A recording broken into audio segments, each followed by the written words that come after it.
Estaba diciendo que para que quede grabado, vamos a tratar el problema 2.4 del Taylor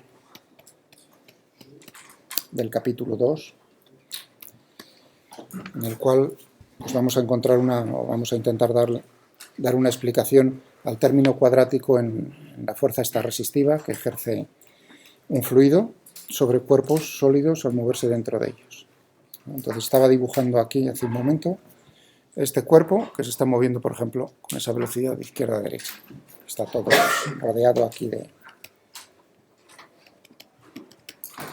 Todo tenemos ahí nuestro... Muy bien, de tal manera que entonces se está encontrando...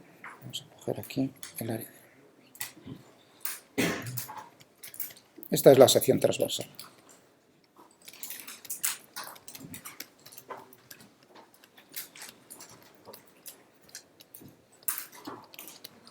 Del cuerpo en la dirección del movimiento.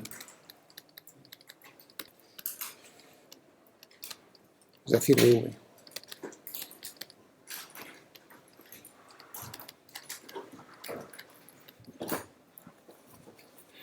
Muy bien. Vale, y todo este fluido está en reposo en nuestro sistema de referencia. Y el cuerpo tiene velocidad V.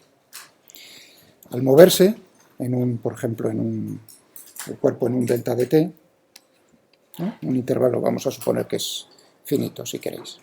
Se ha movido a esta otra posición. Eso quiere decir que el fluido que se ha encontrado al pasar de aquí a aquí, todo ese fluido, lo ha puesto en movimiento, y nuestro modelo es pensar que todo ese fluido lo está empujando con la misma velocidad que es la que tiene en ese instante el cuerpo. ¿De acuerdo? Entonces nos tenemos que preguntar cuánto fluido está poniendo en este intervalo de tiempo delta de t. La densidad es ρ, la del medio. ¿De acuerdo? Pues entonces, si el área de la sección transversal, ¿no?, es A, ¿cuánta distancia ha recorrido? V por diferencial de t. V por delta de t, perdón. ¿No? Esta es la distancia, de tal manera que el volumen será A, V, delta de t. ¿Cuánta masa? Ese es el volumen, pero claro, no es lo mismo tener agua que tener aire, ¿no? Eso es lógico. Fijaos que es energía cinética, es decir, que es la masa lo que interviene ahí. Tendremos que será una masa que es ρ, la densidad, ρ es la densidad.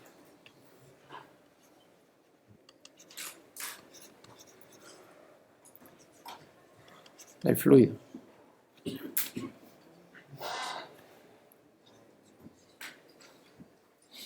¿Estamos de acuerdo? ¿No?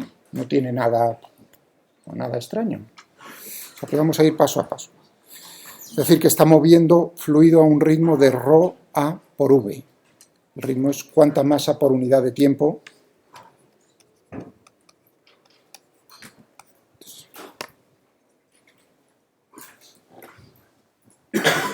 ¿Puede pasar? Sí. Y ahora preguntémonos, bueno, ¿y qué fuerza? ¿Estaba quieto? Y un delta de t después, ese fluido, ese cuerpo fluido, está en movimiento con velocidad v.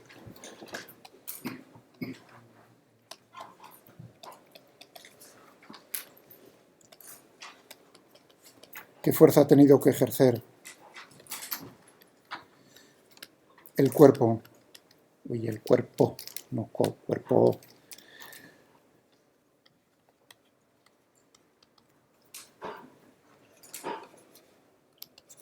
Fluido para acelerarlo desde 0 a v, a una velocidad v. Eso es acelerarlo, ¿no? Cambiar la velocidad. Entonces vamos a aplicar, y esto es una interrogación, claro. Entonces vamos a aplicar las leyes de Newton.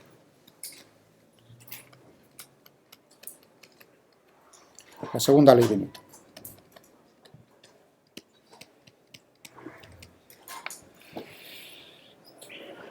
qué nos dice la segunda ley de Newton?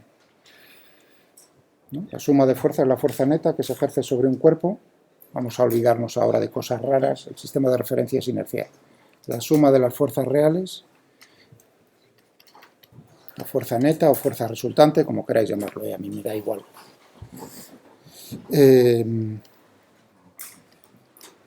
La masa por la aceleración. Pero uno lo puede ver también desde el punto de vista, como lo veía Newton, del cambio en la cantidad de movimiento momento lineal. Yo diré momento lineal. Lo digo normalmente una vez lo de cantidad de movimiento, porque es así la traducción directa del inglés, del original, pero los físicos solemos decir momento lineal, momento angular. Entonces hay que tengáis claro que el momento, por si acaso en otros... en física, pues han utilizado siempre cantidad de movimiento con vosotros, y ahora os resulta extraño que yo hable de momento lineal, es lo mismo, ¿no? Entonces tenemos que realmente la segunda ley de Newton se puede expresar como la suma de las fuerzas que están actuando sobre ese cuerpo, lo que producen es un cambio en el momento lineal. P es el momento lineal o cantidad de movimiento.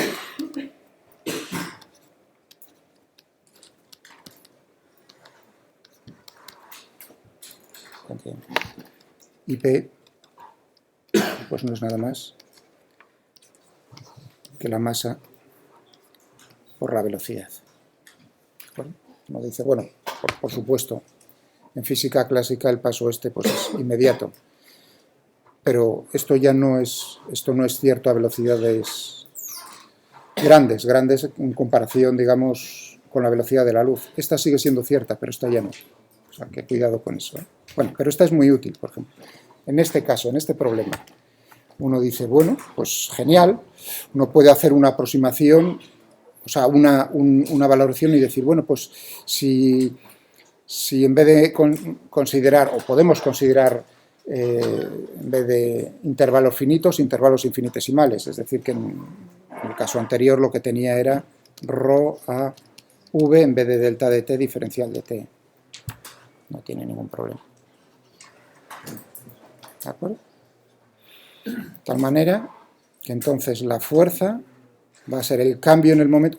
Ay, ¿cómo es el cambio? Eso es en el momento lineal. Originalmente tenía 0 y luego pasa a tener velocidad v. Eso quiere decir que es una resta, ¿no? Yo creo que lo vais a ver quizás mejor con valores finitos.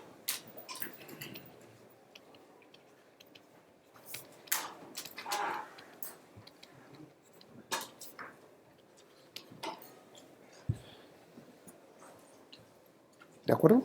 ¿No? ¿Estamos de acuerdo? ¿Eso lo veis? Si no, me decís en qué momento no lo veis. El inicial ya he dicho, por las condiciones del problema, esto es 0.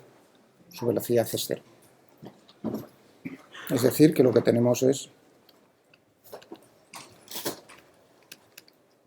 el P final, el momento lineal. ¿Y cuánto vale el momento final? O sea, cuando ha adquirido la velocidad que tiene el cuerpo. Pues fijaos que tendríamos que multiplicar la masa por la velocidad. Es decir, que tendríamos ρ a v, vamos a poner delta de t, por v. Esto es vectorial, aquí estoy evaluando el módulo, ¿de acuerdo? En este problema es rectilíneo, no hay ningún ¿de acuerdo? Es decir, que aquí lo que tenemos es ρ a v cuadrado delta de t. Si lo divido por el tiempo, delta de t, pues lo que tengo es naturalmente en módulo.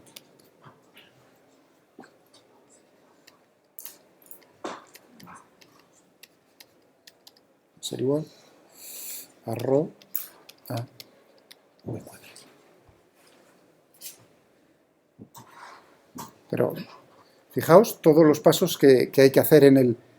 Es Ya digo, la física es el arte de la aproximación. Porque aquí, claro, estoy haciendo suposiciones que son razonables.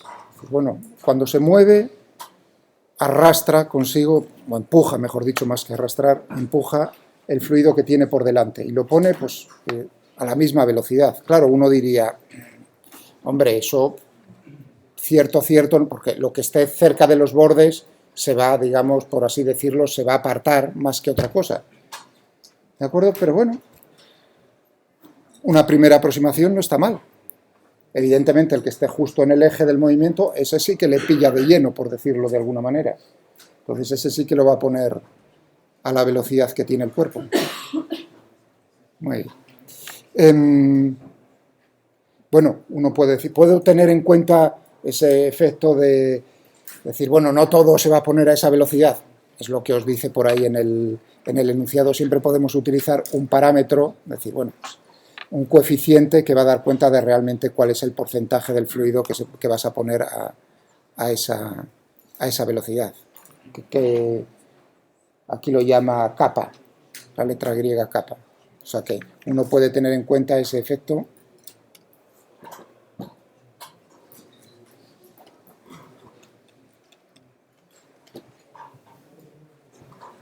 Donde esto naturalmente será menor que 1. Como mucho igual a 1. De ahí es donde viene, pues uno diría, hacer experimentos empíricamente, decir, bueno, ¿y cuánto vale kappa?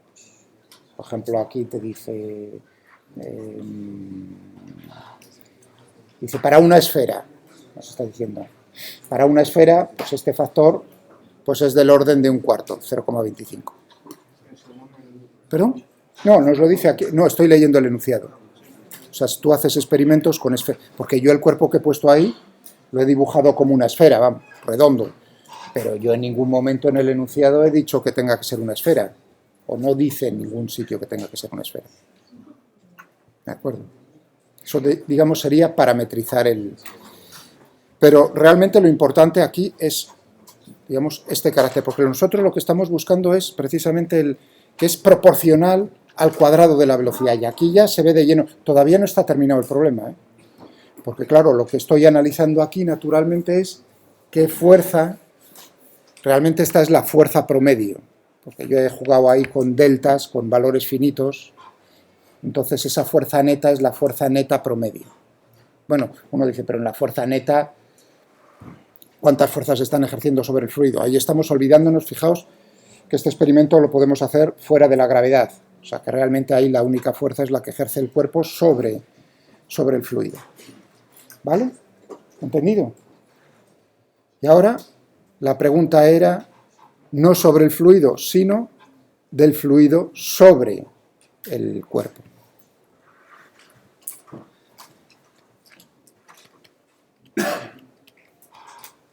Que la pregunta es la fuerza ejerce el fluido sobre el cuerpo. Y esto es, lo que hemos analizado, es la fuerza del cuerpo sobre el fluido. Pero claro, bien sencillo, si aplicamos la tercera ley de Newton,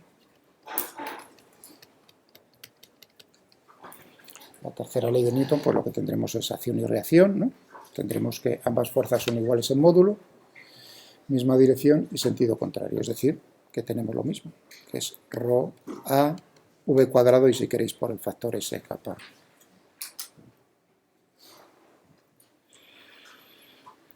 Interesante aquí, naturalmente, es también, o sea, primero hemos visto cómo hemos cuadrado el sentido físico del término cuadrático en la fuerza resistiva. Es decir, que es, ¿no? Cuando yo os intentaba decir, bueno, ese término es debido a que tenemos que poner en movimiento ese fluido. Eso a cuadrado. Aquí entra una cosa interesante que es, naturalmente, que hay dentro de ese parámetro que escribíamos como c, ¿no? Dentro de C nos tiene que aparecer por narices, iba a decir, la densidad del fluido. Del fluido, no del cuerpo, ¿eh? En C aparece la densidad. O juega un papel, o es, mejor dicho, o es directamente proporcional. C es directamente proporcional a R. ¿Alguna? Pues este es el problema.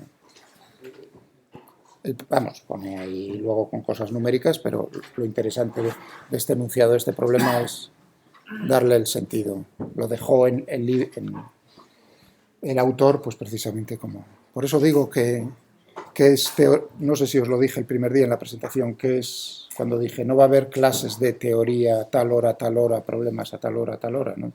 Aquí se va barriendo y se puede hacer pasar, cualquier profesor de física o vosotros mismos podéis hacer pasar una cosa por teoría o por problemas. Da igual con ponerle un número, ya le haces, ¿no? Como un problema. Es una broma. ¿Algún comentario?